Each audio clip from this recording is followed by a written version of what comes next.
esse momento agora da ceia, enquanto o pastor Renato ministrava ali, senti poderosamente a graça e o amor de Cristo no meu coração.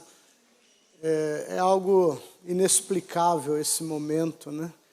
E às vezes é difícil conter as lágrimas nesse momento de graça, visitação da graça, do poder de Cristo sobre as nossas vidas, né? Que bênção!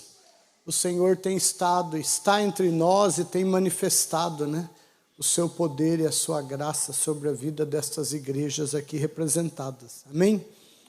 Irmãos, vocês sabem o que é isso aqui? Alguém já viu isso aqui? Hã? Não. Não. Deixa eu contar uma história para vocês, né? Nós temos plantado igrejas nas montanhas do Nepal. O Nepal é um país de montanhas. Todo o país está sobre a cordilheira do Himalaia. E nós temos plantado igrejas. Um dos projetos que nós desenvolvemos lá visa plantar 77 igrejas presbiterianas nos próximos 25 anos. Nós começamos em 2016 e já vamos com 20 igrejas em plantação das 77 que nós queremos alcançar. E estamos treinando os locais para que eles sejam os plantadores. Só que quando nós vamos trabalhar nas montanhas do Nepal, existe um problema, né? E um presbítero aqui de Boston foi lá e ele, muito entusiasmado, ele queria doar 100 Bíblias. Então ele comprou, 100 Bíblias para serem doadas para os irmãos nas montanhas, normalmente pessoas muito pobres. E ele, entusiasmado que aquelas Bíblias chegassem nas mãos das pessoas, né? E as pessoas, quando ganham a Bíblia, elas pegam a Bíblia, elas abraçam a Bíblia e beijam a Bíblia de alegria de ter uma Bíblia.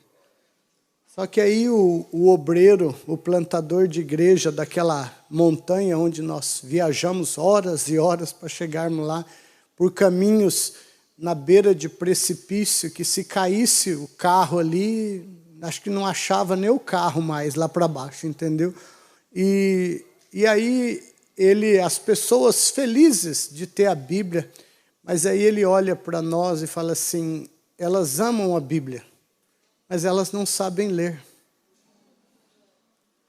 Então, você vê essa alegria de receber uma Bíblia, é como se fosse o presente mais precioso para aquelas pessoas, mas elas são analfabetas. 70% da população nepalesa que vive nas montanhas é analfabeta. Então, a gente lida com essa realidade, né? E isso aqui é uma Bíblia. Né? Isso aqui é uma Bíblia. पिता यहुदा फारेस र जाहेरका पिता थिए। तिनीहरूकी आमा तामार थिइन्।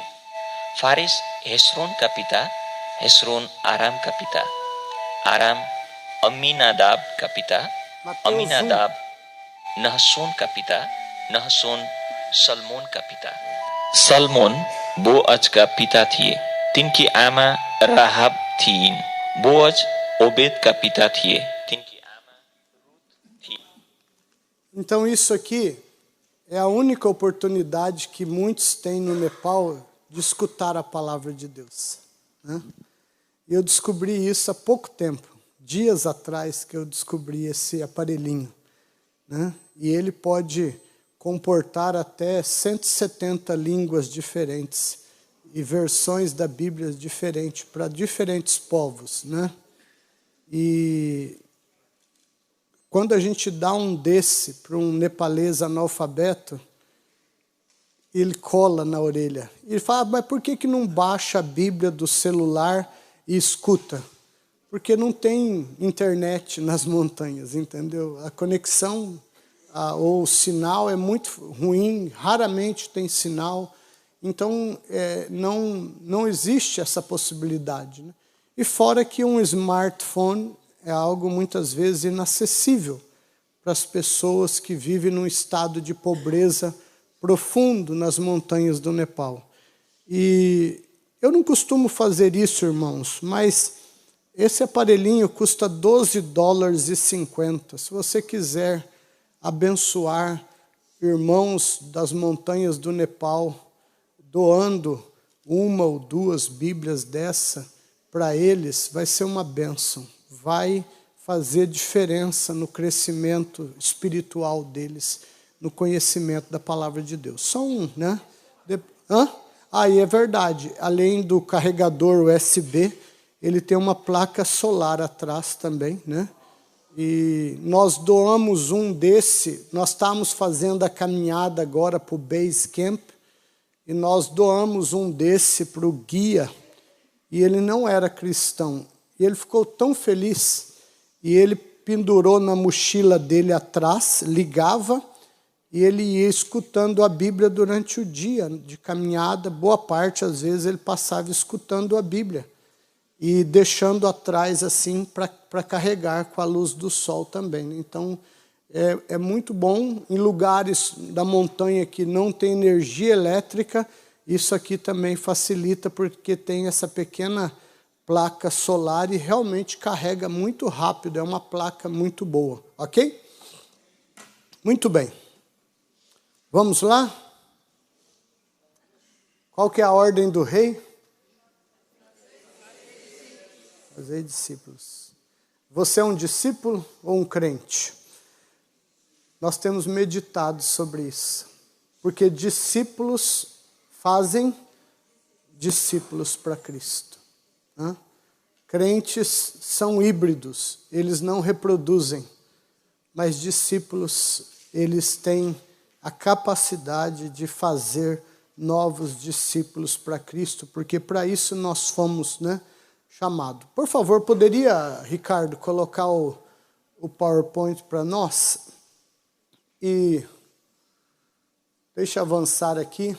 Eu tenho nesse PowerPoint material para cerca de 20 horas de treinamento, mas nós temos aqui pouco tempo, então nós não temos como avançar com tudo. Mas eu quero trabalhar um pouco hoje sobre os compromissos radicais do discipulado. E depois eu quero trabalhar com vocês o conceito bíblico de discipulado apresentado nos textos. Então essa parte aqui eu quero passar rapidamente, mas eu quero gastar mais tempo com vocês falando sobre as etapas do discipulado bíblico. Ou seja, nós não podemos sendo crentes, cumprir esses compromissos radicais. Os compromissos radicais, eles exigem uma vida de discípulo de Cristo e não uma vida de crente. E você vai ver ao ler esses textos que eu vou projetar agora. Alguns textos. Primeiro, o Senhor Jesus disse: quem não é comigo é contra mim. Quem comigo não se ajunta, espalha. Não tem meio termo, vocês entendem? Não dá para ser crente apenas. O pastor Darcy bem lembrou ontem aqui no final, quando ele disse: crer ou crente, até o demônio, até o diabo é. Ele crê. E aliás, pensando nisso, nós podemos entender que ateísmo é algo que só os homens limitados conseguem ser ou ter. Porque ateísmo, na verdade, é falta de informação correta. E os demônios, eles têm todas as informações. O diabo, ele sabe exatamente quem é Cristo. Os demônios sabem quem é Cristo. E por isso, eles nunca negam quem é Cristo, porque eles são compelidos a falarem a verdade de quem é Ele. Mas os homens que faltam-lhes informações, porque estão cegos, mortos espiritualmente, eles não conseguem realmente entender quem é Cristo. Então o Senhor está mostrando aqui o compromisso radical do discipulado. Mateus 10, 37. Quem ama o pai ou a mãe mais do que a mim, não é digno de mim. Quem ama seu filho ou a filha mais do que a mim, não é digno de mim. O Senhor não está falando que nós não podemos amar nosso pai, nossa mãe, nossa filha, nosso filho. Nós podemos e somos ordenados a amar.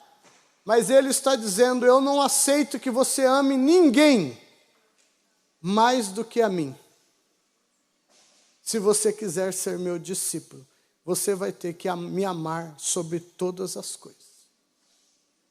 Isso é um compromisso muito radical, que a igreja de hoje não está acostumada nem a escutar isso.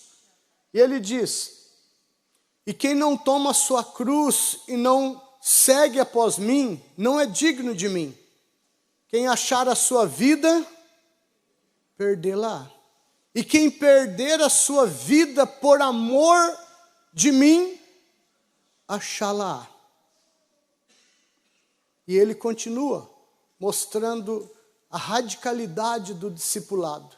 Então disse Jesus aos seus discípulos, se alguém quer ir após mim, ou vir após mim, negue-se a si mesmo, tome a sua cruz e siga-me. Ele não disse, tome a sua rede, para você armá-la, deitar nela.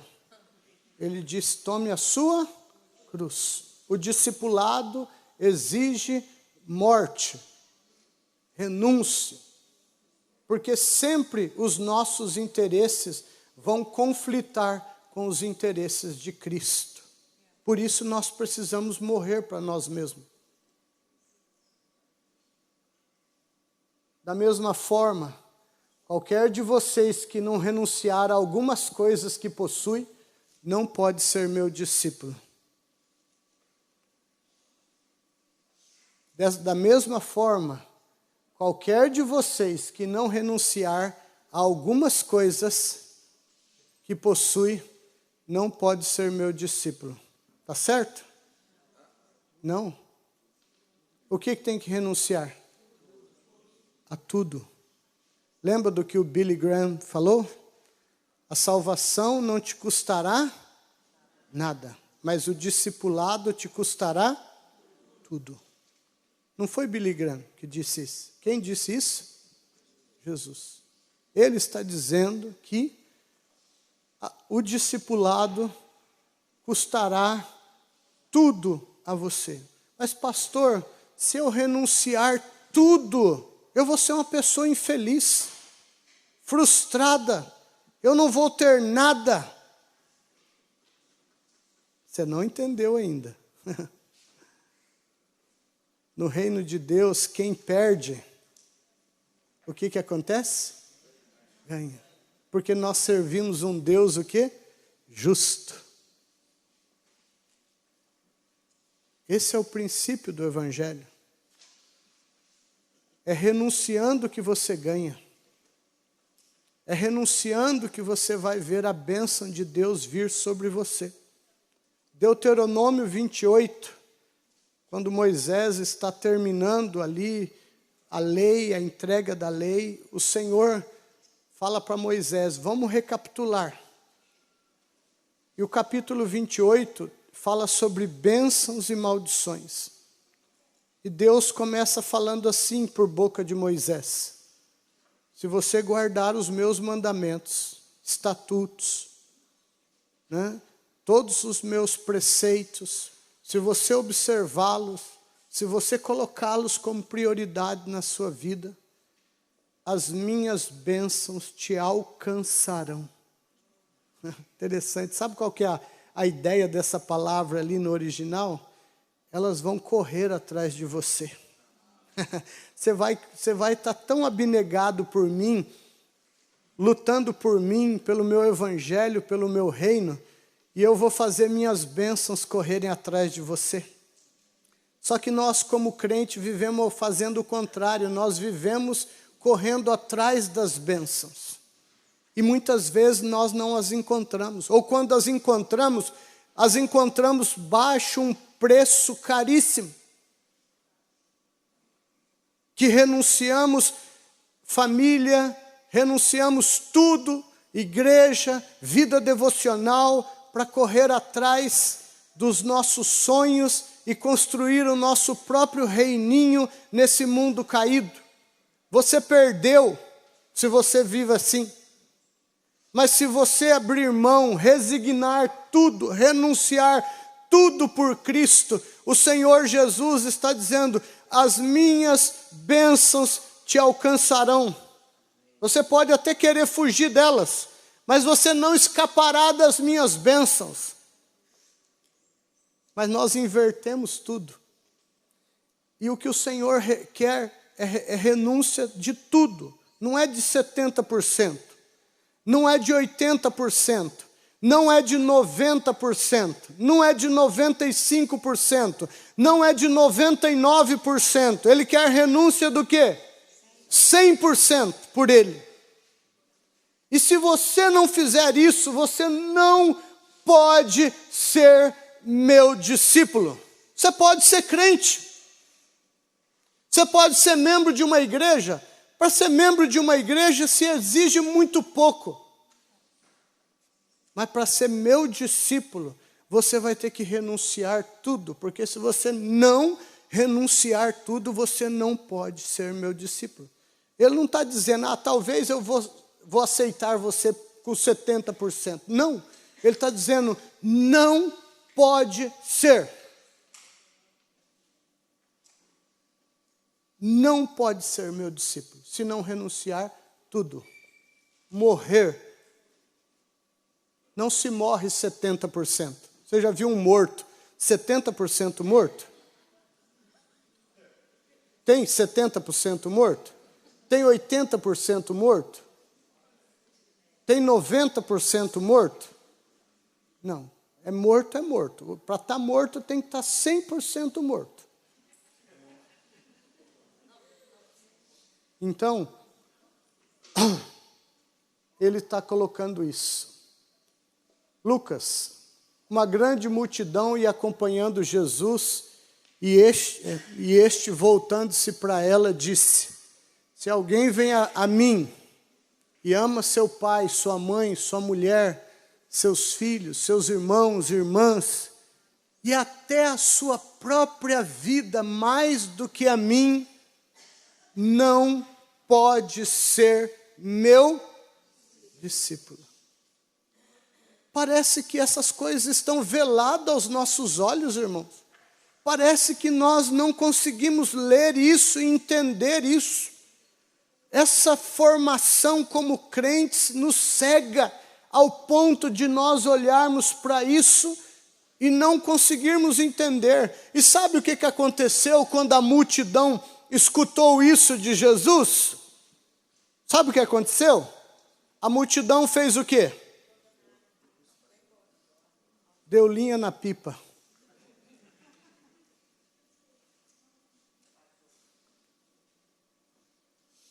Porque esse discurso é duro. Esse discurso é profundo. E muita gente não ama Cristo a esse ponto. Ama, mas ama mais a si mesmo do que Cristo. E quando eu olho para essa lista, Lucas, aqui, ele registra coisas que os outros evangelistas não registraram. Olha como a lista aqui é mais completa. Presta atenção. Né? E ele diz assim, se alguém vem após mim e ama quem? Seu pai, sua mãe, sua mulher, seus filhos, seus irmãos, irmãs. Olha como a lista está aumentando. Só não tem aí sogra, porque aí é fácil, né? Brincadeira, viu, irmãos? Desculpa, eu não era assim. Adão que me colocou nessa situação. Então, ele vai aumentando a lista. E aí, ele dá o tiro de misericórdia. Olha o tiro de misericórdia. E quem ama sua própria vida, mais do que a mim, não pode ser meu discípulo. Quem que nós mais amamos, irmãos? Na verdade, quem que nós mais amamos? Nós mesmos. E você sabia que não existe nenhum mandamento na Bíblia para nós amarmos a nós mesmos? Ao contrário, existe mandamento para nós não amarmos a nós mesmos. Aí, ó. Mas quem que nós mais amamos? Nós mesmos. Nossos próprios interesses. Mas ele está dizendo, se você ainda ama você mesmo mais do que a mim, você pode ser presbiteriano, você pode ser batista, você pode ser assembleiano, você pode ser qualquer denominação. Mas ele é categórico em dizer, meu discípulo, você não pode ser. Escolha. Meu discípulo, você não pode ser. Isso é muito radical. Não tem meio termo. Aquele que não carrega sua cruz e não me segue, não pode ser o quê? Meu. De novo, não pode. É radical. Mas aí nós encontramos um homem que entendeu o preço do discipulado. E olha o que esse homem escreveu. Mas o que para mim era o quê? Lucro. Passei a considerar como perda. Por causa de quem? De Cristo. Mais do que isso, considero tudo como perda. Comparado com a suprema grandeza do conhecimento de quem? Cristo Jesus. Meu Senhor. Por quem perdi algumas coisas da minha vida. Não. Esse cara é muito radical, vocês não acham? Não precisa de tanto, né? Ou precisa? Precisa. Por causa de quem perdi o quê? Todas as coisas. Estou frustrado? Estou infeliz? Eu as considero como o quê? Esterco. Para poder ganhar quem? Cristo. Glória a Deus. Esse homem entendeu o preço do discipulado. E é esse o preço. A salvação não te custa nada, mas o discipulado te custará tudo. Tudo, tudo, tudo, tudo. Se alguém te enganou com um evangelho que exige menos, abra teus olhos. Porque você foi enganado. E muitas igrejas estão pregando um evangelho falso, mentiroso, superficial. Porque um evangelho que não prega isso aqui não é um evangelho verdadeiro. Esse é o preço do discipulado. E quando nós resignarmos e perdermos tudo, nós seremos realmente felizes. Nós seremos realmente felizes. E nós entenderemos que a felicidade não está em coisas, mas a felicidade está em ter esse Cristo poderoso dentro, enchendo a nossa vida de cores e significado todos os dias. E esse discípulo chamado Paulo, que entendeu, ele escrevendo aos Coríntios, ele disse assim, não tendo nada, mas tendo tudo. Sendo pobre, mas enriquecendo a quê? A muitos. Sabe por que nós podemos renunciar tudo, irmãos? Nesse mundo caído, quebrado pelo pecado? Porque nós temos promessas eternas de uma riqueza aonde ninguém pode tirar de nós. E nós somos convidados a sermos ricos lá. Eu não tenho nada. Não tenho um terreno, não tenho uma casa, não tenho um apartamento. Eu e a minha esposa não temos nada. Nós temos 2 malas hoje. Nós vivemos por Cristo e pela glória de Cristo, perambulando por esse mundo com 2 malas. Porque nós temos uma promessa eterna que enche o nosso coração todos os dias, de que nós temos uma herança incorruptível nos esperando, e que ela nos aguarda e ninguém vai tirar isso de nós. Aonde está o teu coração, aí está o teu tesouro. Vocês acham que nós somos infelizes? Vocês acham que nós somos frustrados? Se eu contasse para vocês os mimos que Deus faz conosco, usando ímpios para nos regalonear, para nos colocar assim, às vezes em situações que a gente olha um para o outro e fala assim, como? Porque quem renuncia, ganha. E o coração transbordando de paz, de amor, de alegria, de esperança, de fé. É assim a vida de quem renuncia. Não renuncia para ser infeliz, renuncia para ser feliz, para encontrar a verdadeira felicidade em Cristo e nas suas promessas eternas. Então, eu quero continuar, e eu não, às vezes eu termino aqui, as pessoas falam, pô pastor, o senhor está batendo duro demais.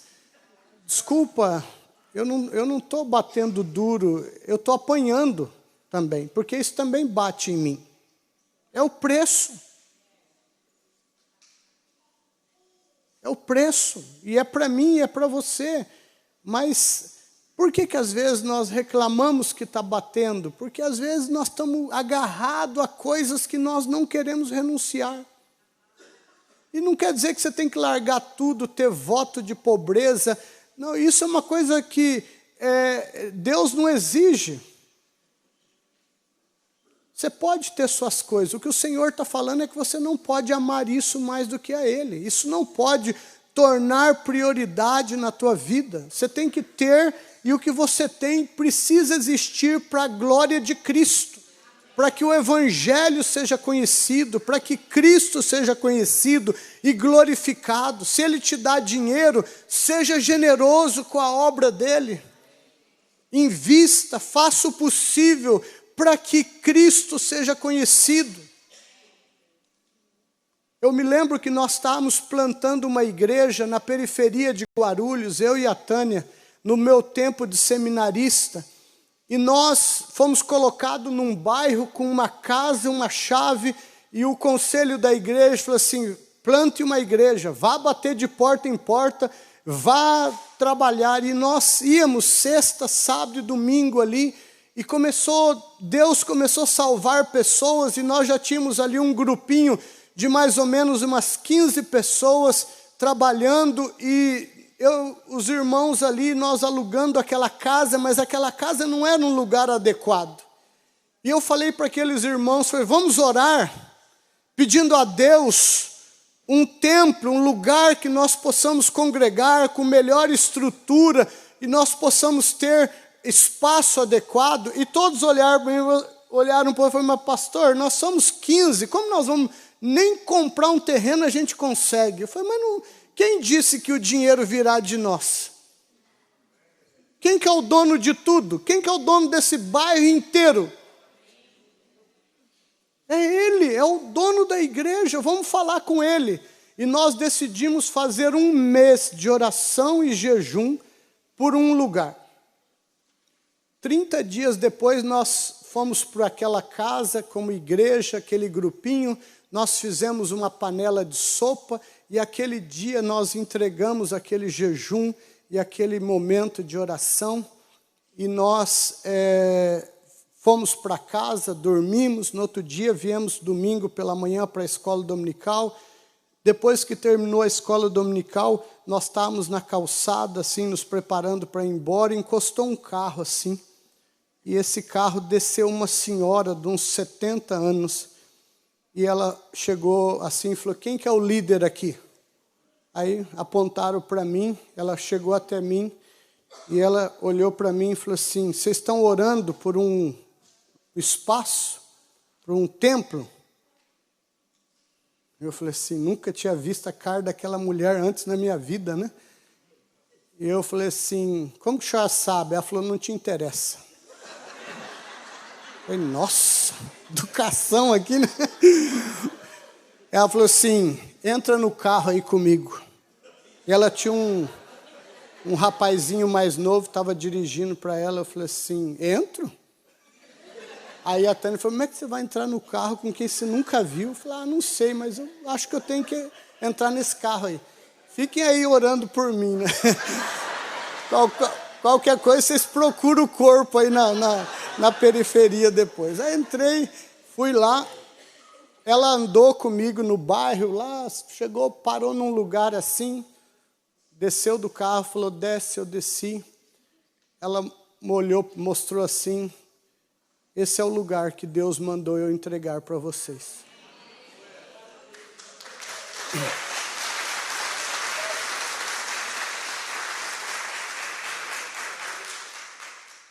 Eu estou contando essa história, mas eu não cheguei aonde eu quero chegar ainda.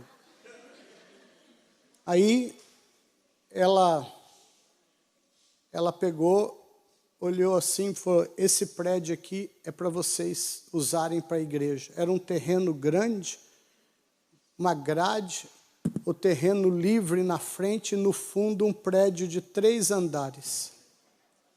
Aí ela abriu uma bolsa grande assim, tirou um envelope pardo, jogou na minha mão assim, eu peguei aquele envelope, ela falou assim, aí está a escritura e um molho de chave. Eu estou doando para vocês plantarem essa igreja aqui. Eu fiquei assim, não é possível, né? Será que é pegadinha, né? Foi assim. Aí eu falei assim para ela assim, calma senhora, não é assim. A senhora está me assustando. Eu não tenho poderes presbiterianos, né? Eu não tenho poderes para receber essa doação. Tem que reunir o conselho, a senhora tem que fazer a doação para o conselho. Ela olhou para mim e falou assim, vocês presbiterianos reúnem muito e trabalham pouco. Nossa, tá de novo, né?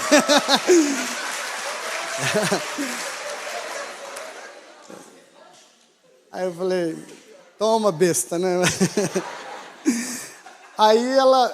Aí eu peguei e virei assim com o envelope na mão, olhando para aquele templo, assim, boca aberta, né?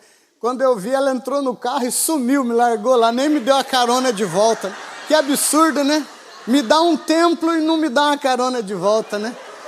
Aí eu peguei, abri o envelope, tirei um molho de chave, abri o portão, entrei. Cheguei na porta, abri a porta, no primeiro andar tinha salas de aula, cozinha, banheiro.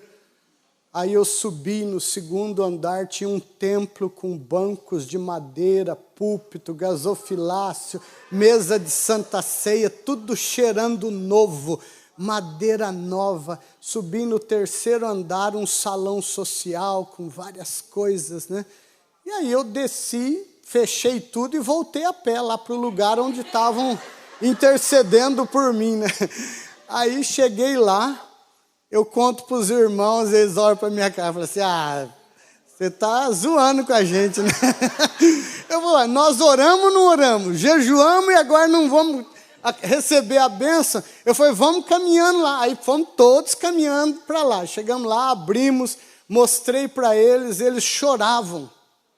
Mas continuamos o trabalho ali, hoje ali é uma igreja presbiteriana organizada, com pastores. E aí, um ano depois, nós estávamos lá naquele lugar, vem a velhinha, a senhora de novo.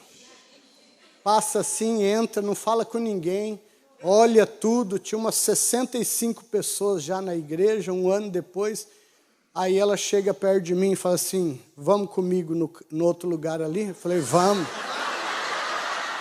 Com a senhora eu vou em qualquer lugar. Vamos. Aí entrei no carro com ela e um gurizinho que dirigia para ela, ele dirigiu para os bairros, lá para os Cafundó, lá, parou na frente de um terreno com um prédio no fundo, desceu, falou assim, você está fazendo um bom trabalho, planta uma igreja aqui. Falei, amém. Sem reunião, tá? Sem reunião, Aí ela entrou no carro e foi embora, largou de novo. Só que era longe e eu não tinha dinheiro para o ônibus, né? Então, e não tinha celular naquela época, mas valeu a caminhada, né? Aí, antes dela ir embora, eu fiz uma pergunta para ela. Falei, senhora, onde a senhora arruma dinheiro para isso? Aqui que é o ponto que eu quero chegar com vocês. Onde a senhora arruma dinheiro para isso? A senhora tem algum, sei lá, alguém que financia isso? Ela falou, não tem ninguém. Eu tenho uma empresa. E por muitos anos, eu dei 10% do meu dízimo e vivi com 90%. Até que Deus me mostrou que era puro egoísmo meu, que eu não precisava dos 90% para viver. E eu podia viver com os 10 e dar os 90 para Ele.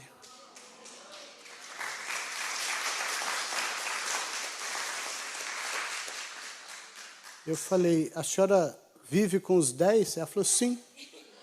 Eu vivo muito bem. E quanto mais eu faço isso, então todo esse lucro dessa minha pequena empresa, eu compro terrenos, construo templos e abençoo pessoas que querem trabalhar e plantar igrejas. Nunca mais vi a cara da mulher. Secou a benção ali, sabe? Mas era aquilo que o Senhor Jesus queria me ensinar. Não era sobre os templos ganhos, mas era sobre renunciar por Ele. E eu disse, nossa, que exemplo é a senhora. Ela falou, não sou exemplo coisa nenhuma. Sou uma miserável pecadora. E não sou nem digna de ficar com esses 10%. Mas Deus é bom. E esses 10% têm sido multiplicado. E quanto mais eu renuncio, mais Deus abençoa e prospera a minha vida. Então, eu não estou perdendo nada, eu estou ganhando em viver com os 10 e entregar os 90. Eu estou só contando essa história para mostrar que tem gente que entendeu, mas tem gente que ainda não morreu e por isso não entendeu. Porque para entender tem que morrer. É isso que o Senhor Jesus está falando para nós. É isso que Ele exige de nós. Esse é o Evangelho. E qualquer outra coisa mais suave que isso, te enganaram. Te enganaram, porque não é isso, esse Evangelho que está sendo pregado, que você não renuncia a nada, você vai servir a Deus por causa das bênçãos. Isso não é Evangelho, isso não é o que Cristo ensinou, o que os apóstolos ensinaram e viveram, queridos. Nós precisamos voltar ao verdadeiro Evangelho. O verdadeiro Evangelho tem esse preço para nós. Tem esse preço. E que bênção aqueles que entendem isso, experimentam, porque junto com essa renúncia vem o poder e a graça capacitando a essa renúncia também e nos fazendo verdadeiramente felizes. Amém? Então esses são os compromissos radicais. Para viver tem que o quê? Morrer. Para ganhar tem que o quê? Para ser o maior tem que ser o quê? O menor. Para ser o primeiro tem que ser o quê? O último. Para ser forte tem que ser o quê? Fraco. Para não tendo nada, mas o quê? Tendo tudo. Para ser exaltado, antes precisa ser o quê? Humilhado. Para ser rico tem que ser o quê? Pobre. Diante dessas exigências, poderíamos afirmar que uma pessoa pode ser apenas crente em Cristo? Poderíamos afirmar isso? Dizer que crê e vai numa igreja domingo e dá uma quirelinha lá para a igreja, você acha que com isso você pode ser um discípulo de Cristo? Com isso, você pode ser apenas um crente. mas discípulo de Cristo não. E eu não estou inventando isso, irmãos. Não me chame de radical. Ah, esse aí é um radical doido, um louco que está aí. Isso é o Evangelho puro e simples do nosso Senhor Jesus Cristo. É isso que é o Evangelho. Se isso não arder no teu coração, talvez porque você nunca foi salvo. Porque se você é salvo, isso aqui vai te confrontar e vai arder no teu coração. E vai te chamar a mudanças e transformações. Porque esse é o preço do discipulado. Lutero disse: prefiro ser ferido com a verdade do que acariciado com a mentira. Provérbios diz: melhor a palavra dura e sincera do que o amor fingido. Então eu não estou sendo duro, eu estou apresentando o Evangelho para vocês. Esse é o Evangelho de Cristo. E nós precisamos crer nele e abraçá-lo se nós queremos ser discípulos de Cristo. Porque não existe um meio termo, não existe uma suavização nisso. E discipulado, obviamente, se dá essencialmente através de relacionamentos, né? Discipulado não é ir lá na casa de uma pessoa, dar um estudo bíblico para ela de 1 hora e desaparecer da vida dela. O discipulado é uma caminhada. Um discípulo mais maduro caminhando com quem? Com um discípulo menos maduro. E esse discípulo menos maduro também caminhando com um discípulo que é menos maduro que ele. E nós sempre podemos agregar, abençoar a vida de alguém que está um pouco atrás de nós nessa caminhada com Cristo. Isso é normal, não nos faz melhores, apenas responsáveis uns pelos outros. Irmãos, eu tenho que saltar aqui bastante coisa, mas eu quero conversar um pouquinho com vocês. Posso ir até meio-dia, pastores? Beleza? Posso ir? Porque eu não quero também extrapolar aqui com vocês, mas eu quero apresentar isso aqui para vocês. Talvez vocês nunca tenham escutado disso, porque não existe literatura que trate disso no mercado editorial evangélico no mundo. Isso aqui é fruto de exegese, de estudos bíblicos que eu tenho feito em relação ao assunto discipulado. Quando nós pensamos em discipulado na igreja, eu já disse que discipulado é visto apenas como que uma curta etapa da vida cristã, não é isso? Quem que precisa de discipulado? Não, na nossa cabeça agora, até então, quem precisa de discipulado? Novo convertido. Se alguém da igreja, para você que tem 10, 20, 30 anos de igreja, se alguém oferecesse um discipulado para você, você ia pensar o quê? Não preciso. Quem precisa disso é um novo convertido, não é verdade? Já estou tantos anos de crente, tantos anos do quê? De crente. O peixe morre pela boca, não é verdade? Tantos anos de crente. Por que vou precisar de discipulado? É justamente porque você é crente. Porque se discipulado é tudo que nós temos visto até agora, irmãos, preste atenção nisso que eu vou falar agora, por favor. Se discipulado é tudo que nós temos visto até agora, o trabalho do discipulado não é lá fora. O grande trabalho do discipulado tem que começar aonde? Aqui dentro. Porque se nós formos lá fora, fazermos novos discípulos para Cristo, e nós trazemos ele para esse meio aqui, o que ele vai virar? Crente. O meio molda. Verdade ou não? Eu posso tentar inculcar na cabeça dele que ele tem que ser discípulo, mas ele vem aqui e começa a olhar para a vida de vocês E ele fala assim, por que eu tenho que ser discípulo se esses todos aqui são crentes? Eu quero ser como eles. Por quê? Exige o quê? Menos para ser crente. Então eu quero ser crente, eu não quero pagar esse preço tão caro. Só eu e os outros estão... Não, ele amolda, ele assume a forma. Então, irmãos, o nosso grande trabalho com o discipulado bíblico é transformar essa massa de crentes em quê?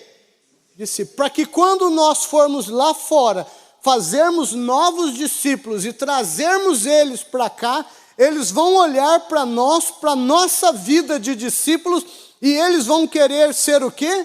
Discípulos. Amém? Amém. Então, o discipulado não é... Aqui está a tese principal que eu estou defendendo até agora, irmãos. Anotem isso, quem estiver anotando. Discipulado não é uma curta etapa da vida cristã. Discipulado é um processo que dura quanto tempo? Quanto tempo dura? A vida toda. Porque se discipulado é Cristo sendo formado em nós, isso vai terminar nessa presente vida? Não. Então vai ser a vida inteira lutando contra esse velho homem para ele morrer e crescer o novo homem em Cristo, sendo nós mais parecidos com Cristo do que conosco mesmo. E para isso, irmãos, nós precisaremos de alguém caminhando conosco até o último fôlego de vida desse corpo. Porque nós vamos ter que ser estimulados, exortados, corrigidos, motivados a não desistirmos do alvo de sermos mais parecidos com o Senhor Jesus Cristo. Somos feios, Cristo é belo, e nós precisamos revestir-nos da sua beleza. Então o discipulado é o quê? Que dura o quê? A vida toda. Só que quando nós estudamos os textos bíblicos que falam desse processo do discipulado, todos os textos bíblicos apontam que este processo contém 4 etapas. É um padrão de todos os textos. 4 etapas que você vai ter que perseguir na sua vida. Deixa eu avançar aqui. As etapas. Primeira etapa do discipulado: evangelismo. A igreja separa evangelismo de discipulado. Na Bíblia é uma coisa só. O evangelismo está dentro do processo de fazer novos discípulos para Cristo. Quando você está evangelizando, você já está cumprindo o quê? A ordem que foi fazer o quê? Discípulos. É a primeira etapa do processo. E eu vou mostrar isso nos textos. Segunda etapa do processo, integração. Se ao evangelizar alguém, e essa pessoa, por obra do Espírito Santo e da graça, vem à fé salvadora, o que nós precisamos fazer com esse novo discípulo feito em Cristo? Integrá-lo na vida da igreja. E integração não é sobre ir na igreja, porque a igreja não é um lugar onde nós vamos, igreja é o que nós somos. Nós vamos no templo, mas nós somos a igreja. Então, integrar esse novo discípulo é ensiná-lo a viver como igreja. Ok? Terceira etapa, ensino doutrinário profundo. Aqui, quando a gente fala de doutrina nas igrejas, é igual gato com água, né? Parece que doutrina é um trem... E eu já escutei gente falar, doutrina mata. Eu falei, mata mesmo. Mata a fé humanista, mata o seu egoísmo, mata os seus sonhos, mata a construção do teu reininho nesse mundo, mata tudo isso. Se for doutrina bíblica, mata mesmo. Mas o coração, e presta atenção nisso, irmãos, o coração do processo do discipulado é a terceira etapa, é o ensino doutrinário. Nós aprendemos isso com Cristo e com os apóstolos. Quarta etapa do processo do discipulado, reprodução. Discípulos são fortalecidos, são feitos de forma solidamente na doutrina bíblica para eles irem e fazerem o quê? Discípulos. E ao fazerem novos discípulos, não diluam o conteúdo do Evangelho. Por que Jesus disse, ensinem tudo e não algumas coisinhas? Porque se não ensinar tudo, se eu ensinar algumas coisas, aí esse que aprendeu algumas coisas, ao fazer outro discípulo, ele vai ensinar o quê? Algumas coisas das algumas coisas que ele aprendeu. E aí o evangelho vai ficando cada vez mais o quê? Raso, superficial, diluído. Por isso que no coração da grande comissão, Jesus disse assim, vão, façam discípulos, batize-os em nome do Pai, do Filho e do Espírito Santo e ensine eles tudo o que eu vos ensinei. Eu não aceito menos do que tudo. E quem estava falando ali era teu amigo? Era teu irmão mais velho? Era teu mestre? Quem estava falando ali? O rei. E o rei está dizendo, não aceito que ensine menos do que tudo que eu ensinei para vocês.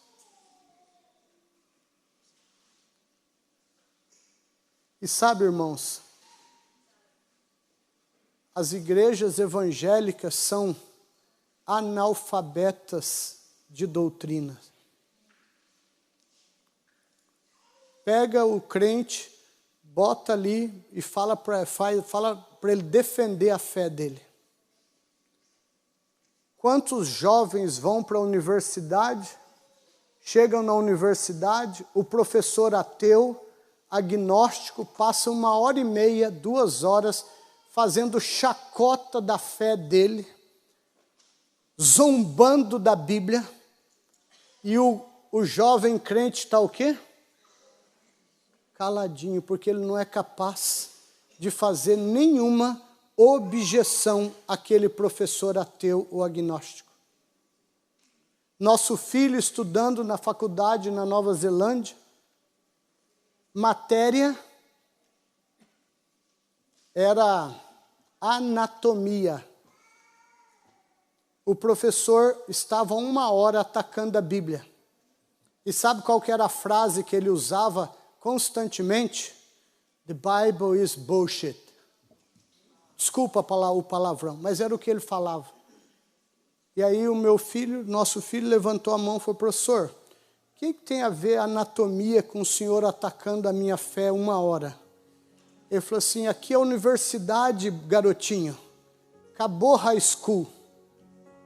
Aqui mando eu na sala de aula, ensino o que eu quero. Você quer aprender anatomia? Olha os livros aqui na mesa. Pegue os livros, leia, estude em casa e aprenda anatomia. Aqui eu vou falar do que eu quero. E eu quero atacar a sua fé e a sua Bíblia, que é bullshit. Mas nós discipulamos nossos filhos. Eu dei um curso de teologia sistemática completa para os meus filhos. Preparei eles em apologética. E ele enfrentou o professor na aula e começou a mostrar por que ele acreditava na Bíblia e defender a fé dele. Até que o professor falou, o debate acabou aqui. Ou seja, ele perdeu. Para a glória de Cristo, não é para nós. Aí quando terminou a aula, aquela sala de aula enorme assim, naquele auditório, né? ele desceu e o professor fez assim. Foi lá com ele e falou assim: onde você aprendeu a defender tua fé? Ele falou assim: em casa. Ele falou assim: parabéns, o que você disse não muda nada do que eu creio, mas pelo menos eu encontrei um que abriu a boca e foi capaz de se levantar e defender o que crê, porque aqui sempre, glória a Deus, sempre eu engulo todos esses crentinhos que vêm aqui. E sabe por quê? Porque nós falhamos em casa como pais e nós falhamos como igreja de prepará-los. Botamos livro nas mãos dele. Leia aí, ó, Tim Keller, Fé em Tempo de Ceticismo. Leia aí, ó, John Lennox, Tenha ciência matado a Deus. Prepare-se, eles vão te bombardear nisso. Dê a tua resposta. Sabe aquele pescador que encantou o sinédrio, chamado Pedro? Que eles falaram assim: como que esse pescador iletrado e o quê? Inculto. O que é alguém iletrado e inculto? Analfabeto. Como que esse pescador iletrado e inculto debate teologia com a gente? Desse jeito. Aí eles tiveram de reconhecer que ele tinha andado com Jesus. Quem andou com Jesus aprendeu. E aí, esse pescador iletrado e inculto, que mal sabia escrever, porque ele não era plenamente analfabeto, ele sabia escrever, mas o que eles estão dizendo, ele é um semi-analfabeto. Ele escreveu uma carta, e no capítulo 3 da primeira carta dele, no versículo 15 e 16, ele escreveu assim: antes santificai a Cristo como Senhor nos vossos corações. Agora ele vai dizer como nós podemos santificar a Cristo, estando sempre preparados para responder a todo aquele que vos pedir a razão da vossa fé. Olha o que ele está dizendo, irmãos. Ele está dizendo que quando nós somos discípulos, conhecedores da doutrina do nosso mestre, nós somos capazes de defender a razão da nossa esperança, da nossa fé.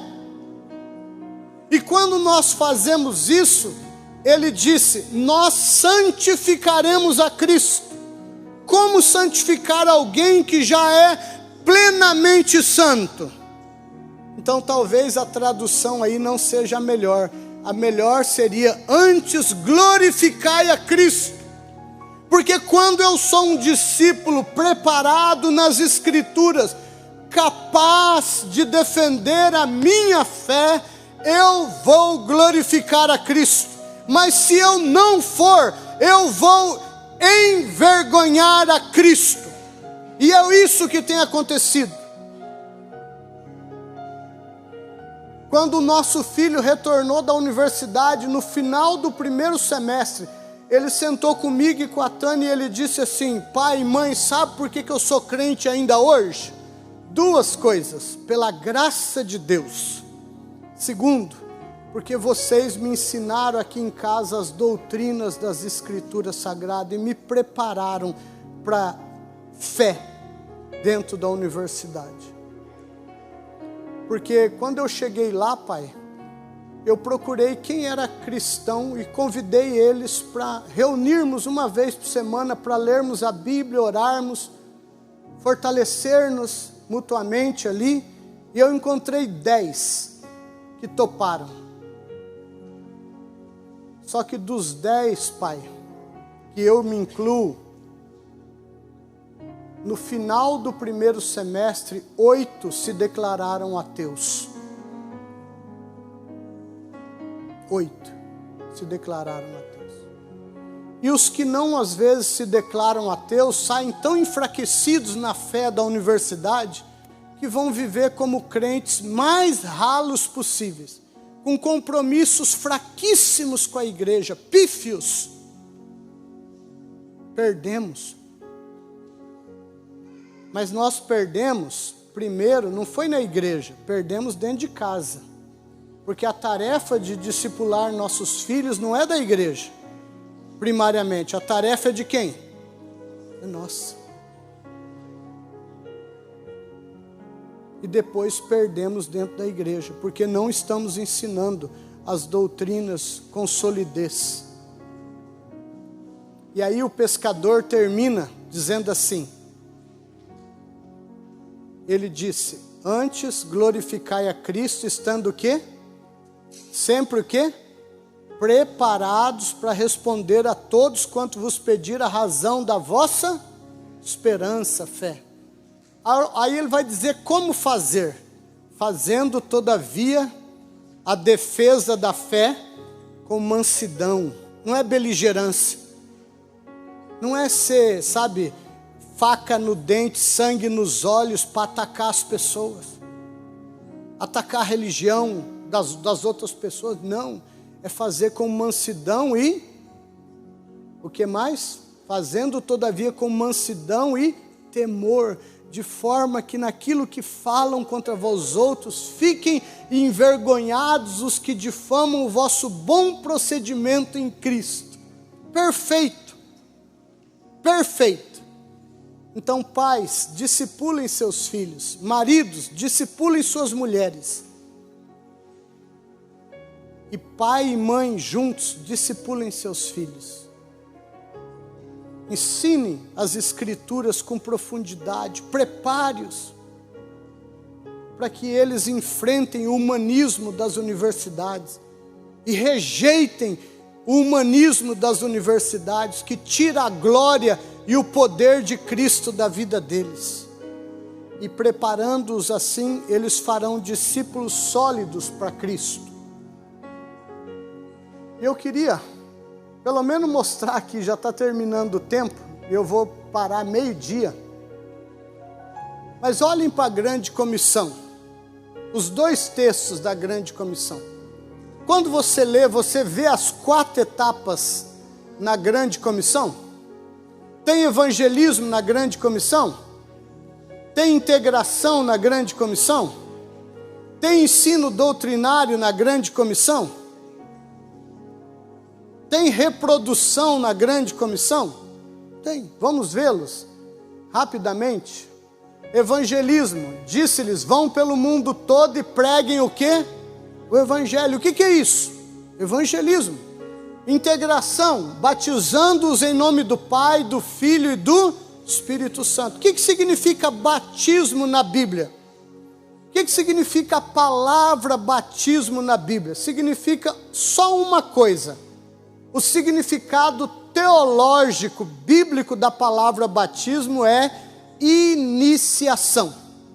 Todas as cerimônias de batismo que nós temos na Bíblia, e temos várias cerimônias de batismo na Bíblia, todas elas significam apenas uma coisa: iniciação, integração. Então, batizar alguém é o início da integração daquele novo discípulo à igreja. Por isso que nós temos na Bíblia 2 igrejas.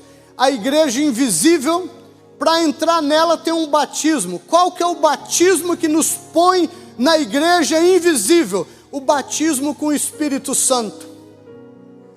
E nós temos a igreja visível. Qual que é o batismo que nos torna integrados e membros da igreja visível?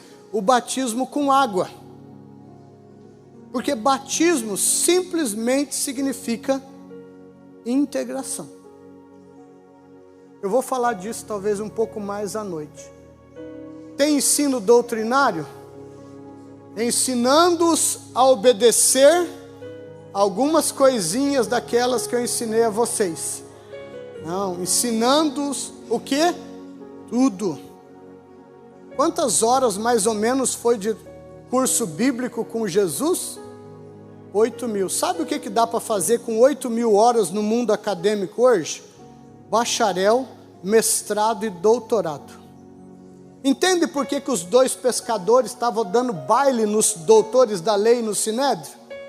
Porque eles eram doutores da lei também. Formados aos pés de quem? de Gamaliel? Não, do Deus encarnado, Jesus Cristo, o maior teólogo da Bíblia, que alinhava teologia, piedade e missão. E por último, tem reprodução. Claro, esses discípulos que foram feitos discípulos, qual que é a responsabilidade deles? Irem e fazerem o quê? Outros discípulos para Cristo, reproduzindo, fazendo novos discípulos para Cristo. Quando nós pensamos em discipulado, a igreja tem cumprido só duas. Quando cumpre, tem cumprido só duas etapas dessas 4. Quais são?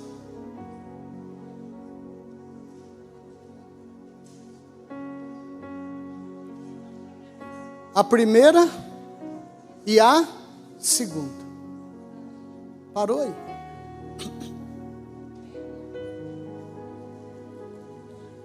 Evangeliza, ganha, batiza, bota no banco, para aprender a ser inútil, leva um chá de banco por anos, porque ele não pode fazer nada, porque ele é o quê? Novo convertido. Então a gente discipula ele para ser inútil, assistidor de culto, e mais tarde nós vamos massacrar a consciência dele, cobrando ele de fazer alguma coisa. Já está em tempo, né? Mas esse não é o processo da Bíblia. O processo da Bíblia é: converteu, bota a canga no pescoço de um discípulo mais velho, com ele, e desde já o discípulo mais velho começa a ensinar ele a fazer, fazendo, treinando, preparando. E olha que Jesus aqui, ele diz algo extremamente importante: ensine-os, enche a cabeça deles de teoria, ensine-os a quê? Obedecer. Aqui são dois mundos diferentes de ensino. O mundo grego, que é o que nós somos formados. No mundo grego, o que é ensinar alguém? Despejar informação na cabeça de uma pessoa. Não é isso que é ensino para nós? Nós todos do Ocidente fomos formados dentro da metodologia grega de ensino. O professor na escola destila um monte de informação sobre química, física, matemática, e na cabeça do aluno ele fica perguntando: o que eu faço com tudo isso? Verdade ou não é? Mas no mundo judaico, bíblico, não é assim. Olha essas duas palavras combinadas: ensinando-os a obedecer. Ensino na Bíblia não é teoria, é teoria mais prática, vivência, colocar no dia a dia, tocar as áreas da nossa vida. Se você era um mau esposo, agora você vai se tornar um melhor esposo. Se você era uma má esposa, agora você vai ser uma melhor esposa. Se você era um pai ruim, você vai ser um pai melhor. Se você era uma mãe ruim, você vai ser uma mãe melhor. Se você é um filho desobediente, agora você vai ser um filho obediente. Se você é um empregado preguiçoso que chega atrasado, rouba horas do seu patrão, agora impactado por esse evangelho, esse discipulado, você será o melhor funcionário dessa empresa, será o primeiro a chegar, o último a sair, trabalhará duramente para que o seu patrão veja que você é um cristão, um discípulo de Cristo, e glorifique o nome de Cristo. O evangelho toca todas as áreas da nossa vida, as doutrinas tocam todas as áreas da nossa vida, porque elas são vida, porque elas são bíblicas, e a Bíblia é vida. Quem conhece doutrina está cheio da vida das Escrituras, e tem uma rocha sólida debaixo dos seus pés. E nós precisamos avançar para a terceira e a quarta etapa. Nós vamos falar mais disso à noite. Amém? tempo acabou. Time's up.